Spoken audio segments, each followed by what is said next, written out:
Hello, everybody, and welcome to Eldari 101 on 6. Tom, very lowest of men, your host here, and I have been allowed the keys to the Eldar book for a few weeks. After quite a long time playing GSC for Worlds, it's now time for me to indulge in some other rule sets, and by goodness, the Eldari rule set is a phenomenal one. I've had an amazing time playing this. I played a bunch of detachments, tried a bunch of different units out, and I'm starting to compile that into some 101s for you, the elf lovers out there in the world. Now, I know the Eldar types, you're all pretty haughty and superior. You think you know what's going on. So I didn't want to waste time with anything vague and introductory. I want to go into the advanced Eldari tactics today, start talking about the fundamentals of playing the army at a high level, as I have found it, talking about all the things you can do to get the absolute most juice out of the faction. And then we'll look ahead to talking about units and detachments in the future. I have plans for an Eldari units tier list with our very own Ed Watts in the pipeline as well. So that's what we're going to be doing today, and I hope you elf lovers enjoy. Please do let me know in the comments what kinds of elf content you would like to see me make. I'm having a great time with this book, so I'd like to make a few more videos in the run-up to Christmas as I play this a lot. So for the structure today, we're going to be considering macro and micro. I like to do this with advanced tactics videos. So we're going to be thinking about some overall play and strategy approaches in the macro section in part one. Some terms I've come up with for you, including blitzing, blocking, non-interactivity, and projecting. These are the fundamentals of playing Eldari well. You see people play them badly all the time, so you can take some warnings from that as well. And then we'll move to think about the micro and the minutiae of using the army in its current form, looking at the ins and outs of battle focus, thinking about aspect tokens and how to apply them, thinking about combination damage, and finally toolbox profiles as well. I think it's fair to say that Eldari is an extremely powerful set of rules when played to its full potential, but when played poorly, it can come across as incredibly weak. I meet a lot of people who don't think Eldar is particularly good because they've only really played local players who don't really understand how to unlock the faction. But then if you go up against an Eldari master, you're playing a very different kind of game, and it's very easy to get caught out. So I think one of the most compelling armies in 40k at the moment, one of the most powerful, and I think it'll be really interesting to unpack this in depth for you. Before I launch into the macro strategies, thanks for supporting 6++. Please do hit like and subscribe. Leave us a comment. If you want to sign up and support us as a YouTube member, we'd love to have you. We have over 130 now. We'd love some more. And also, if you want to get any form of coaching in 40k, myself and the team have a whole coaching Discord, which we run out of. Be more than happy to help you out in there. Thanks very much. Okay, so let's think macro strategy. Ultimately, elf macro strategy is defined by the fact that you are very fragile, you are very fast, and you hit very hard. At which point the question becomes, well, how do I use that to my advantage in games? I'm trying to portion this up into a number of different chunks for you. I'm going to explain my rationale for why it's important. Then I'm going to talk about some examples in game about how you might apply it and what that might look like and what kind of effects you're expecting that to have on the game. Okay. For me, I think the single most important change or sort of aspect of the character of this Eldar book is this concept of what I term blitzing. Okay, Eldari is not a trading army. It is not a throw single missiles out from a distance kind of army. I think with the speed, the reach, and the phenomenal damage that Eldari now has in its locker, blitzing is a really important way to utilize the tools that you have. And what I mean by blitzing is this is not an army that wants to fight the entire enemy army at once. What it wants to do is absolutely eviscerate one portion of the board and one part of the enemy force at a time. Why might we do this? Well, we have incredible amounts of damage and we can apply it really, really easily to particular places because either we have the ability to be really fast or we have the ability to relocate, right? Different ways of doing this in Eldari depending on what you play. But what they all add up to is we are far more able to hit certain parts of the board on our terms than the opponent is to hit us. So that's the basis. Then there's the fact that if we apply all of our different ingredients to one area, we're much more likely to do all the damage that we need. We have very specialized weapons. So being able to apply our anti-tank, our anti-infantry, our anti-elite stuff all into one area and use it all at once gives us our best chance of clearing that area out. The advantage of blitzing is that once you've cleared an area, you have a chance of keeping some of those units safe, right? Eldari units are phenomenally fragile. If you think about how many wounds are actually on the board for an elf army, it's incredibly low, which means that every chance you get to actually use those units several times is really, really important and helps you to win games. So if you can activate your Phoenix Lords and your Aspect Warriors in one area, destroy everything there, keep them safe for a turn, and then use them again, you're going to cripple the opponent and do enormous amounts of damage. So blitzing will usually involve hitting one side of the opposing army, one flank, incredibly hard with a lot of your assets, causing a huge amount of damage, and then through other tricks and tools trying to set it up so it's difficult for the opponent to retaliate against you. We'll get into that in a moment. But the ideal here is hit an area, devastate it, protect yourself from retaliation, and then move on and hit another one. So I think it's not for the faint-hearted. It requires real aggression. It looks a lot like an all-in strategy, and knowing when to launch your blitz and where to launch it, and having all the tools in place to do that is really, really important. But what I would definitely urge elf players to think about is how much more effective they are if they can apply surgical strikes to one area and then move on, as compared to what happens when they try and fight an enemy all across the board. What you'll tend to find is the fact you're fragile matters a lot more if you're picking loads of different fights in loads of places. But if you're able to clear portions of the board and reduce the enemy retaliation, you're much more able to then keep it forward. So blitzing, guys, get it in practice. Start thinking about, how do I launch a blitz in a particular area? What ingredients can I apply there? And how can I then move on to blitz other locations in the board? Another tool for macro that comes along very nicely with this is blocking, right? If we are going to hit one area, what we really want to be able to do is then keep ourselves safe from reprisal and retaliation, which often means throwing up a block, whether that's with rangers, striking scorpions, swooping hawks, some kind of fast unit, warp spiders, something very quick is going to fly out and block off an area of the board from the opponent, which means that their vehicles or their infantry can't get through there, which is going to buy us a turn of safety. Okay, and what you're always looking for as an Eldar player is pockets of safety that you can buy for yourself. You sacrifice one unit, it blocks off a portion of the board, it keeps the other stuff you have safe. Okay, so you screen that area off with, let's say, 10 swooping hawks, fly out, do some mortals, shoot a thing, block a whole area. The rest of your army may, behind that screen, be doing a horrible war crimes to the opposing army in one area. But if you then block off that area and block the opponent for a turn, that buys you time to complete your blitz, finishing off the opponent in that area, and then move on and hit the opponent somewhere else, or indeed retreat, depending on what you need to do in the game. So blocking and blitzing go hand in hand, right? You're going to hit one area, you're going to cordon it off so that it's safe, then you're going to be able to move on or retaliate somewhere else with your elves as well.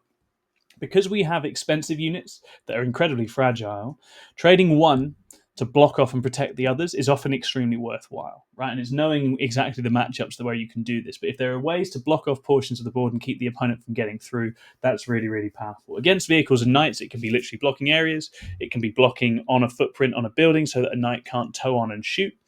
But basically, the combination is we've got a huge portion of our force hitting in one area. We're then using another smaller portion of our force to protect it and stop the opponent from retaliating against it, which then frees us up to continue moving on. This is where an enormous amount of the power in present-day Eldar stems from, being able to hit in one area, then protect yourself before moving on. And blocking plays a really pivotal role in doing so. Another key part of our macro is non-interactivity, right? Now, the blitzing and blocking in and of itself already gives you a degree of non-interactivity because you're hitting an area and denying the opponent's ability to retaliate. But we have a whole bunch of other means built in to protect ourselves. Because elf units are fragile, any build-around tools you have which enable you to hide are invaluable. So that could be the lone op stratagem in Seer Council. It could be fire and fading back into a transport in Aspect Host or War Host. It could be the fire and fade for the Wind Host with the jet bikes. There's a whole range of different options, as well as the battle focus moves and additional moves that we can make, where what we want to always be doing is trying to create areas where we are hurting the opponent and then we are hiding from and denying their ability to retaliate. Okay, it's incredibly frustrating for the opponent. They don't like it. But if we can hit them without being hit back, what that tends to do is create a pressure on resources and material, right? The opposing army realize, well, we're losing, a couple of 100 points a turn. We're not actually getting to grips with the opponent. That makes it far more likely for them to try and push you at that stage and expose themselves and push out their assets. At that stage, the fact that Eldar do huge amounts of damage becomes really, really effective. So Having those non-interactive elements, the ability to do a little bit of damage, strip enemy outer layers away without committing the full force, is really effective. And having ways to protect your key damage dealers and hide them again, super, super effective. And what you'll tend to see against a lot of opposing armies is they play a turn, they have some of their stuff killed, they realize that's just going to keep happening, then they push at you, then you're able to do catastrophic damage in reply. So non-interactive dimensions to frustrate the opponent and draw them out, really, really effective, and should be a big part of your macro plan. Okay, there's a real sort of balance here between not committing at all or committing en masse. It's not an army that wants to play piecemeal and be delicate and tradey and standoffish. It's either going to commit heavily to an area or it's going to completely no-sell the opponent and force them to come out. Finally, I think one other element with this that is worth considering is this idea of projecting, right? I think Aeldari struggle to survive in a particular location on the board, right? They are very flimsy and very fragile. And people will often ask this with both flavors of elves. I'll get questions to the tune of, well, how do I keep my forces safe and hold primary? And the best answer I can give is you make the opponent really, really worried about theirs. Projecting is the ethos of this, right? What I'm saying with Eldar in general is that this is an army which is going to attack. It's going to put the opponent on the back foot. It is going to use aggression and targeted strikes straight at the opponent's soft parts to make them far more worried about defending themselves. Because if the opponent is defending themselves, then they're not hurting you and they're not attacking you. If you make the fight happen, and you have so many tools because you're so quick to decide where the fight happens, if you make the fight happen on their expansion or near their home or beyond their own lines, and again, there's so many ways in Eldar, which we'll look at in some of the other guides, to be fighting the opponent in places they don't want to fight. If you make the battle happen there, even if you get almost completely destroyed across 5 turns, your chances of winning on score are far higher because you'll have denied their primary, you'll have protected your own because they're too busy to come and bother yours, you'll have suppressed their secondaries because they're too busy defending themselves, and you'll have been in the right parts of the board to score all of the secondaries yourself without being too much under pressure. So projection, this idea of forcing the battle to happen in the opponent's turf, is massively important. A timid or tentative elf player is not a good elf player at this moment in time. That's what I love about this book. It is not for the faint-hearted. It is about being aggressive. It is about being assertive and burning out hard and bright. And so projecting, making sure the fight is happening away from your lines and in the opponent's and causing mayhem is really, really important to getting the most out of this, right? You're either going to break through or you're going to cause such a ruckus and distraction that by the time they do counterattack and break you, you'll still be up on score. So those 4 ingredients together, blitzing, blocking, non-interactivity, and projecting, that's what I see the macro strategy as being. Now, exactly where you choose to hit, how, exactly which parts of the board you fight for and when, does depend a bit on what army, what version you're using, what army you're playing against. But you should always be looking for opportunities to blitz portions of the board, block portions of the board off, do damage in a non-interactive way, and project threat and make the opponent more worried about their own territory than you are about yours. Moving it forward into the micro, we have some wonderful tools here for causing trouble, but also require certain kinds of management and careful consideration in the game. Now, the biggest one is obviously battle focus. You have 4 tokens in the Aeldari army, which you can spend to get additional little movement buffs, right? Turning off Overwatch is a huge one. The ability to move an additional 2 is another massive tool. 6-inch pile and consolidate is hugely really effective at different times as well. And then you have a number of reactive ones as well, including falling back d6 plus 1 when the opponent falls back from you, or moving d6 plus 1 when shot.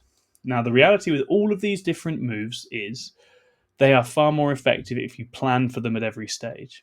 Right, you want to be measuring incredibly carefully where your units can get to, right?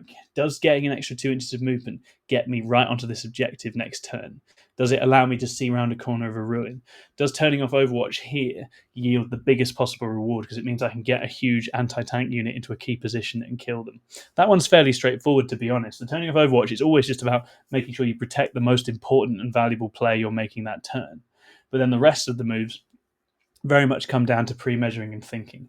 As far as getting benefit from the moving after they fall back or the movement after shooting, if you are positioned in awkward positions around terrain, you know that the minimum you can roll for these things is d6 plus 1. So you've got 2 inches of move minimum and potentially more. So if you're positioned near a wall a 2-inch move able to get you the other side of that wall. That's phenomenally powerful, and it means you can often protect units that take it one shooting activation and then move back. It's also really good on some of the vehicles. Star engines, by the way, D6+1 movement. We didn't mention that, but again, having a keen eye on where that additional movement allows your vehicles and your disembark to get. This gives you phenomenal shooting reach with some of your key damage dealing units in the current form of Eldar as well. So I think planning and having a plan for your battle focused tokens is huge. Ideally, you want to go into the opponent's turn with 1 or 2 of these left so that you can spend them on the defensive reactive tools, and you have to think very carefully about where you're going to use those as well. And it's partly about understanding how big the activations coming back at you are and how much damage they can do, but I think it's really useful both to have a plan for the offensive 1 or 2 that you'll use in a turn, and then to position very carefully in with your movement so that you can get maximum advantage from the reactive move, especially when shot in the subsequent turn as well. This is all taking practice, but I think with every single one, you almost want to be using them in pursuit of the goals we outlined in the macro, right? You're going to use them to blitz one area really hard. You're going to use them to block off a key portion of the board. You're going to use them to make a certain unit hard to interact with, and you're going to use them to project threat further up the board as well. And that's what all of these additional battle focus tools enable you to achieve in different ways. Next up, we've got the aspect tokens right now. Aspect warriors are having an incredible addition. They're in a phenomenal spot. They bring so much to the army, and the aspect shrines and the tokens essentially enable you to push through additional damage at a key moment in the game. You can flip a hit or a wound to a 6. Now, a lot of Aeldari guns have either sustained or lethal baked in, so using these 6s to flip a key lethal hit or a key sustained hit on certain units is really, really important. They make for very good tools during Overwatch as well, and anything involving dev wounds can also be really nice as well. So I think with these, what you want to be looking for is opportunities to break the odds, right? Achieve things you would be less likely normally to achieve. A good example is the Autarch with the Starglaive or the Fusion Gun. He's often in a unit of Aspect Warriors. That Fusion Gun or Starglaive typically wounds quite a lot of vehicles on either 4s or 5s. Being able to flip that wound to a 6 with an AP4 gun or an AP3 glaive at a key moment can help you get that additional bit of damage through. So he's a fantastic candidate for the use of the Aspect Shrine. You don't want to waste it on a single hit or a wound for one of the warriors in the unit. You want to use it on a high-value weapon at a key moment in time. Obviously, you can also, if you're trying to kill something off and you're getting down to those last couple of wounds, then there are certain units that may be fantastic to push that additional damage through. Morgan Ra is a great example. Just getting one of his dev wounds off to finish off an injured target is really, really nice. Azaman the same with his dev wound gun as well. So I think you want to be looking for little moments where you can push the additional damage with your aspect tokens. And what you don't want to do is use them trivially or for the sake of it. Okay, you want to use them in pursuit of achieving the key damage at the key moment. Eldar is all about hitting exactly as hard as it needs to at the right moment. And I think the way you think about the aspect tokens is they're going to guarantee or help me to guarantee my key activations in the game. I do not want to waste them on anything too trivial. If you can be patient with them, a great example is Fugin's 10-man brick, right? The temptation is always to use 6s on that thing when it's shooting tanks. You have 2 6s on there. That brick almost always kills whatever it's trying to kill. So if you're patient and you save those 2 6s, you can use them, for example, on an Overwatch. Suddenly you've got a tank killing Overwatch activation or an infantry killing Overwatch activation using Seer Song, Fuegan's Beam. So that's really effective as well. So being patient, not being greedy, and saving that aspect token for exactly the right moment to get the absolute most value from it is a big part of playing the army well at the moment. Micro combination damage. I think this is another really important one. Obviously, Eldar is beautifully poised across the different units. Each unit at the moment does a very specific job. What they've done a very good job of with the Eldar book is writing you a book where no single unit can do literally anything. They are all basically designed and very heavily specialized to do one thing, which of course is the crux of what Eldari should be about. So at times, to do large amounts of damage, you need to layer on combination plays to achieve them, right? Some of your more specialized units can be made more flexible through leveraging important combinations. So some good examples of this would be Azaman in a Falcon, where the rerolls to wound getting out the Falcon can help him to push damage through a harder target. Warlock's Flamers, if coming out of a Falcon, do a similar thing, where again, rerolls to wound at strength 7, you can actually slap lots and lots of damage onto a much greater target. Lycus, with her hitting a flamer to give something crit 5s, is fantastic for helping Fuegan's unit finish off multiple vehicles, for helping Baharoth and Swooping Hawks to get mass lethal hits on 5s. Lots of different potential options there. Nice combination plays can be achieved with Striking Scorpions, where the crit 5s on the charge combos really well with an Autarch in that unit to get additional hits there on a Chainsword, for example. There's all sorts of different combination plays, but what is absolutely true is that no single elf unit is at its full potential on its own. There is always some way, through some other combination play in the book, to get a little bit more juice out of it. Shroud Runners can remove cover for a target. You can have the Warwalker shooting something for additional AP. There's a whole bunch. Eldrad offers +1 to wound against a target. Farseer can give you +1 to hit. There are so many layered buffs and combinations.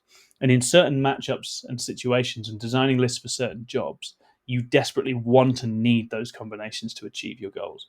So I think that's something to really practice, is finding the 1-2s and the combinations that you want to build around and leveraging those in game. Because every single time you go in could be the last. You're very fragile. We're talking about this blitzing style. You're going very aggressively in particular areas. What you absolutely must do is kill what you're trying to kill in that part of the board, right? You cannot have a situation where you fall short and leave something alive that you were trying to kill. That makes life very difficult for the elves very quickly. If you're committing these fragile forces, you need to make sure you kill in the key areas that you're going into. Otherwise, you're going to have a rough time. So finding your combination plays is really important for that. Finally, we have toolbox profiles. Yeah. So as alluded to, right, your aspect warriors, your different weapons, they are all incredibly specialized. Wind Riders, for example, have the scatter lasers. They have the shuriken cannons. Those guns do very different jobs. One into sort of 2-wound infantry, one into hordes. You have the anti-infantry of the Howling Banshees is incredibly effective at blending through infantry, but isn't going to work into other units particularly well. Warp Spiders with their Strength 4 Flamers are phenomenal at chipping damage off light infantry, but then struggle into other things. Fuegan's unit is low volume, but devastating into vehicles and armor, but also has the AP4 potential for other kinds of targets as well. I think when you're building an elf list for a particular meta, you always want to have a few of your staple units to solve any kind of problem in the list, and then you're going to flex to deal with particular problems of a particular moment in time, and that's where bringing a particular Phoenix Lord along, bringing a couple of squads of a different aspect warrior squad because you need it at a particular moment in time. I've been playing against Witch Cult's Drakari recently, and that was one of those matchups where I played a couple. I was like, we know what I'd love to have would be Striking Scorpions, right? That's a cheap, chaffy skirmishing unit. They don't feel that great into Space Marines or something like that, but you put them into Drakari and they're devastating, and you really get that value for the 85 points with the chainswords and the shuriken pistols. The flexibility to build out and adapt and find the right tool for the right meta and the right matchup is, I think, one of the great strengths of the book. That what I'm loving about it is that no two lists are ever the same. You can always do something different if you want to, and find a new and interesting tool to integrate into the kit. So I think it's really about assembling your base toolkits for any particular event, and then in teams or in a particular meta, skewing a little bit more into something else to find the tools that you need for that particular moment in time. It's why I believe the Elf book is always very good at going away, retooling, coming back and finding what it needs for the next meta. And I'm very confident that it will continue to do so as well. So hopefully you, the Elf General, can start to make the absolute most of that. There we are, guys. I think that covers everything I was looking to explore today. I'm super hyped to do Aeldari 101. I'll be doing a detachments guide as we go forwards. Ed and I are going to do a units tier list, but do let me know in the comments what kinds of elf strategy videos you'd like to see next. I'm super excited to make that for you. Thanks so much for watching 6++. We're having a great year. We'd love to have you supporting us down the line. Please do hit like, subscribe. Please do leave a comment. And if you want to support us as a YouTube member financially, we'd love to have you as well. Links in the description below and on YouTube. Do come join our Discord. Do get involved in our community there. And if you'd like some Aeldari or any faction coaching from me, do drop me a message. We have a whole bunch of coaches working in our Discord, and we're having a great time doing so. You rock, guys. This has been super fun to do. I'll see you again next time. Lowest of Men out. Bye-bye.